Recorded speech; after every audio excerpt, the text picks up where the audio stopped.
Okay, I mean, I think we've waited a while to say this, Bob. Welcome to the winners' press conference of the Genesis Scottish Open. You've said yourself this is the one that you've always wanted to win, and you've done it. Can you sum up how it feels? It's unbelievable. I mean, my reaction when that ball dropped on 18 just said it all. I just almost lost my voice now, but it's the one I wanted and it's the one I got. It's just, I've watched it as a kid, growing up, and it meant a lot. It was really the only one that I could go and watch, and yeah, it's just, I can't believe it's happened, and just going to go and celebrate tonight. Sounds good. Okay, we'll open to questions. We'll go to Craig first. Bob, it looked for a long spell like it wasn't really going to happen for you through the start of the round, but what was it that really sparked you? Obviously the massive putt, but did you feel like it was there just to go and grab?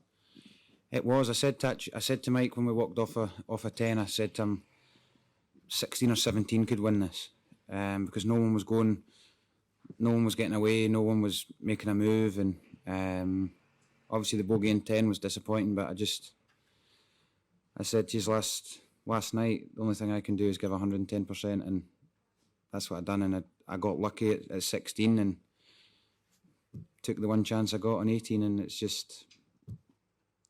just meant to be. To Martin next. You came at the last hole this time with your fate in your hands. Yeah. Now, what was going through your mind when you stood on that tee and then the second shot? Yeah, over the tee shot, there was only one bunker in play. It was the second one down the left. The wind was favourable. It was down out the left. Just try to hit a hard cut off the right side. Just don't overcut it. And the job was just give yourself a chance. And the second shot was nicely positioned into the heart of the green. I didn't know if it was pin high or not, and got up there and it's nicely pin high, and it was just standing over the putt. I was just like, this is a chance you wanted, take it, and felt so good over the putt, hit it, and I thought it was half a roll short when it was going. It was just looked like it was running out of legs, but it was just perfect. 3-wood last time, pitching wedge this time. It was a little bit easier. Right, we'll go to Doug. Did you say pitching wedge? Sorry, I can't understand. Yeah. Sorry. What was it, club on 16? Yeah, it was a 6-iron. I was between 6 and 7. Okay, and then could you just kind of walk us through the process of your routine and how you discovered the break you got? Yeah, so, I mean, I'm shouting and I'm swearing when I'm getting up to the ball, because I know that that's my one chance to really make birdie coming in, and I've got over the ball, looked at it, thinking, we're in a bit of trouble here. We're going to manage to move this maybe 100 yards. And just as I took the step back, obviously there was no high like rough where it would tangle the club, so I could take the practice swing like a foot and a half from the ball. And just a step back, I just heard the clunk. I've got spikes on the front 3 of my shoes. Not all my shoe is spikes. It's just the front 3 studs is metal spikes. And I was like, no way. I've got a sprinkler underneath my foot. And obviously when the plastic spikes at the back, you don't feel it.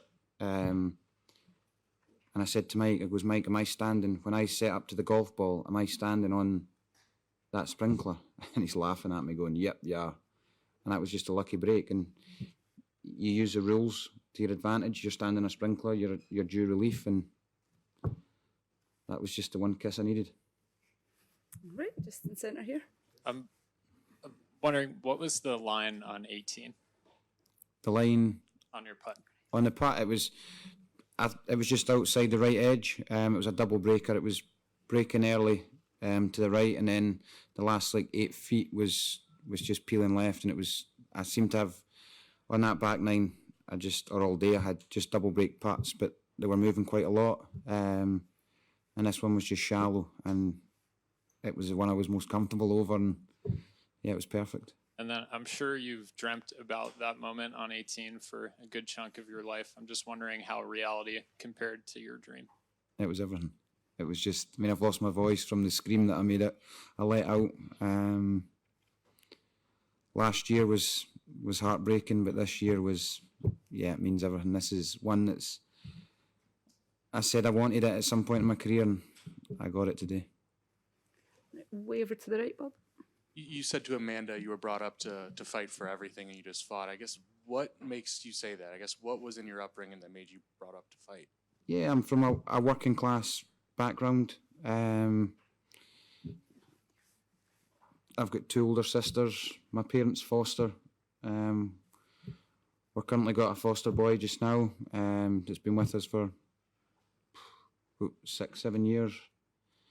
I was given a great opportunity by my whole family. We used to have a horse for my sisters. Couldn't afford to do both, and my sisters gave up the horse and gave me a chance to go and travel some within Britain. And I was out, rain, hail, or shine. I was out grafting, practicing when I was young, and yeah, I was never given. I'm from the West Coast. It's been difficult, obviously weather-wise, but your face doesn't fit exactly because you're not a central belt guy, and I just had to graft at it. And the biggest thing for me was never give up. And a lot of people might say, he doesn't quite have this, he doesn't quite have that, but I've got fight, and that's all I need. Right, we're going to go in front here and pass along this way. Yeah, Bob, just taking a touch on the emotional side of it, walking off the 18th after that putt had dropped. I mean, it looked incredible. Is this the best day of your life, the best moment of your life? It is. I mean, winning in Canada was emotional, really emotional, because obviously it was my first PGA Tour win. My dad was in the bag. I never thought it would happen. This one I was very calm. Standing over that putt, my hands, normally I get a little bit maybe shaky in the hands, which is just, it's natural. Everyone gets it. But the putter felt heavy, my hands were calm, and when that putt went in, it was just, I had so much emotion that I just let it out. And it's just this is one I wanted. Now there's some more to get. A wee tear in the eye. It looked as though you were trying to just kind of hold them back a wee bit. Do you know, I actually had a tear in my eye before I hit the putt, before I got Mike to go and get my water to try and reset, but I was getting emotional before I started to read the putt, and then I was like, you still got to do a job here. And yeah, I done it. It was incredible to have my whole family and friends there, and everyone that supported me were there, and it's a lifetime dream. All right, we're going back left here. Hi, Bob. Congrats. Just talking about your friends and family, as you come over to greet them having won, and the crowd are singing Flower of Scotland. Just talk me through that and what you said to your friends and family when you came off. Yeah, again, there was a couple of swear words out of almost shock, and I just thanked them. All the boys, my mates were there, and obviously we're just having a laugh and stuff, but I just thank my mum and dad, and it's just incredible to be able to do this and them still being here and being able to support me. My dad obviously came down Friday night when I made the cut, because he's a negative man, and just doesn't leave till probably I was on about the 15th hole when he realised he's going to make the cut, and they'll support me through thick and thin. He'd have been watching the phone, but it's just to have the support, not just from them, but my friends, my sisters, Shannon, my girlfriend, my team, through all the coaches, from my management, and then obviously the support I had out there was top drawer. All right, we're going to go to Phil in the front. Bob, you mentioned that you're going to quite rightly celebrate this hard. Should we expect to see you in the press tent tomorrow, or are we going to expect a change of schedule? I think there might be a change of schedule. I don't think I'll be in a fit state to get to Troon I think it was 3 p.m. I don't think won't be legally allowed to drive.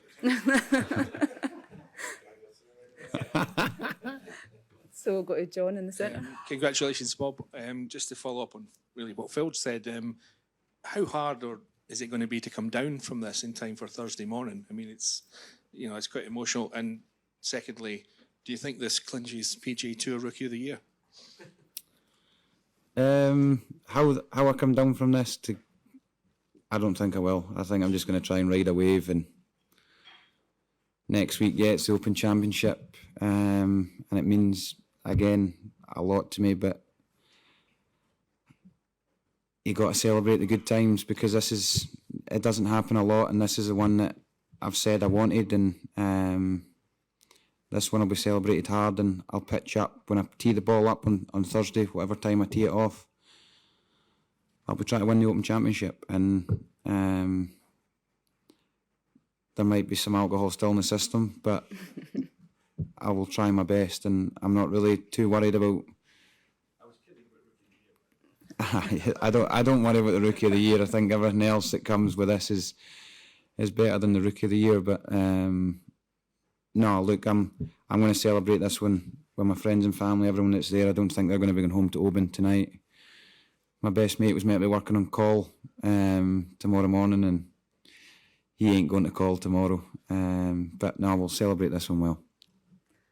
Okay, I think that might be everything. Well done again, Bob, and thank you very much. Guys, thank you.